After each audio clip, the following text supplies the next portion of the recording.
Now, Saturday's lunchtime news on BBC One with Kasia Madeira.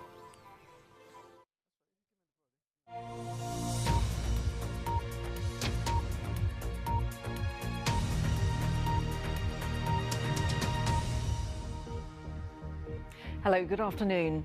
A preliminary report on the Air India crash last month has found that both fuel control switches were in the cut-off position just moments before the plane crashed, killing over 270 people.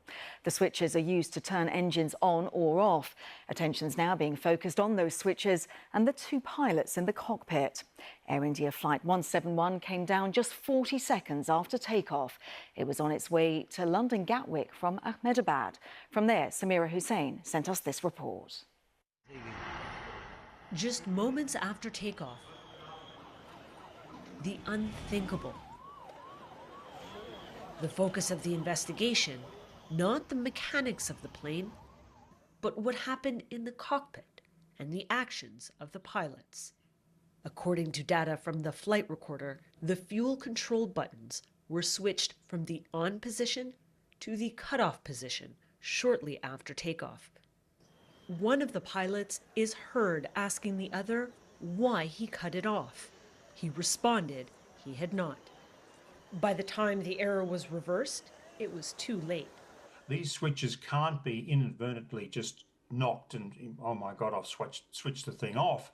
They have to be lifted up and then moved. So it's not something that you can do simply. It has to be a very deliberate action, and they're designed that way.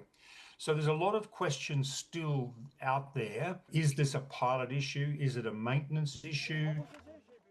The report also mentions a safety inspection advisory about the fuel control switches issued by U.S. aviation regulators in 2018, which Air India opted not to do. Experts warn this is a preliminary report.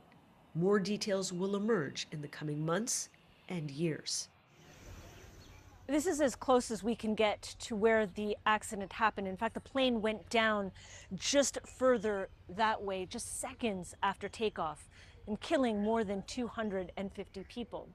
And there is very little a report can say that will give family members that lost loved ones the closure they so desperately need.